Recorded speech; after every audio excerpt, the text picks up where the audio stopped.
আসসালামু আলাইকুম। এইমাত্র পাওয়া সবচেয়ে বড় খবর। আজ বুধবার এক ঐতিহাসিক মুহূর্তে সাক্ষী হতে চলেছে গোটা বিশ্ব। আর কিছুক্ষণের মধ্যেই শুরু হতে চলেছে 2024 সালের দ্বিতীয় চন্দ্রগ্রহণ, যা চলবে টানা 5.5 ঘন্টা। মুহূর্তেই চাঁদের বুকে পৃথিবীর ছায়া নেমে আসবে।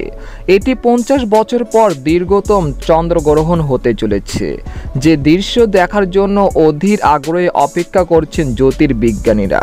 তবে কোথায় ও কিভাবে দেখতে পারবেন এই চন্দ্রগ্রহণ? ভারত ও বাংলাদেশের সময় অনুসারে এই চন্দ্রগ্রহণ কখন শুরু হবে এবং কখন শেষ হবে, জানতে হলে ভিডিওটি প্রথম থেকে শেষ পর্যন্ত দেখতে থাকুন। আর সবার আগে সবার প্রথম সঠিক খবর জানতে আমাদের চ্যানেলটিকে সাবস্ক্রাইব করে রাখুন। এবার জেনে নেওয়া যাক এক নজরে। আমরা সবাই জানি, চাঁদ যেমন পৃথিবীকে কেন্দ্র করে ঘুরছে, তেমন পৃথিবীকেও সূর্যকে কেন্দ্র করে ঘুরছে। এইভাবে একটি সময় চাঁদ, সূর্য, পৃথিবী ঘুরতে ঘুরতে একই সরলরেখায় আসে। যখন এই সরলরেখায় পৃথিবী, চাঁদ ও সূর্যের মধ্যে আসে, তখন পৃথিবীর ছায়ার জন্য চাঁদে সূর্যের আলো পৌঁছায় না। ফলে চাঁদকে তখন কিছু সময়ের জন্য দেখা যায় না। অর্থাৎ পৃথিবীর পৃষ্ঠের কোনো দর্শকের কাছে চাঁদ আংশিক বা সম্পূর্ণরূপে কিছু সময়ের জন্য অদৃশ্য হয়ে যায়। তখন একে সংক্ষেপে চন্দ্রগ্রহণ বলে।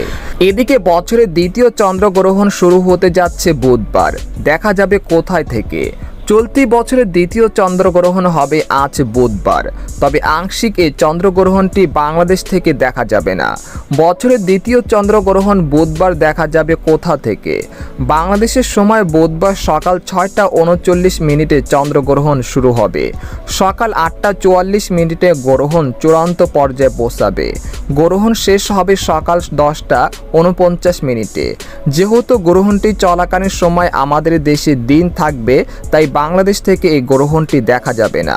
শুধুমাত্র ওই সময় যে সকল দেশে রাত থাকবে, সেই সকল দেশ থেকে শুধুমাত্র গ্রহণটি দেখা যাবে।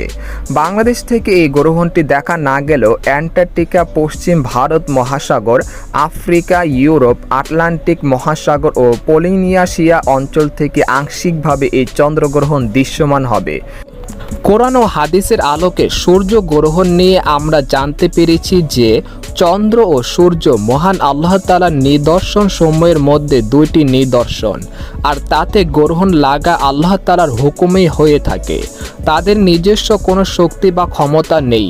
আল্লাহ তাআলার হুকুমের অধীনেই তাদের চলাচল এবং কার্যক্রম। তাতে গ্রহণ লাগলে মুমিন মুসলমানের করণীয় সম্পর্কে সুস্পষ্ট দিক নির্দেশনা দেওয়া হয়েছে।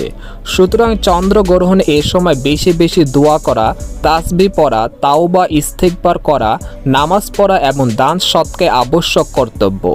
তো এই ছিল সূর্যগ্রহণের সর্বশেষ খবর।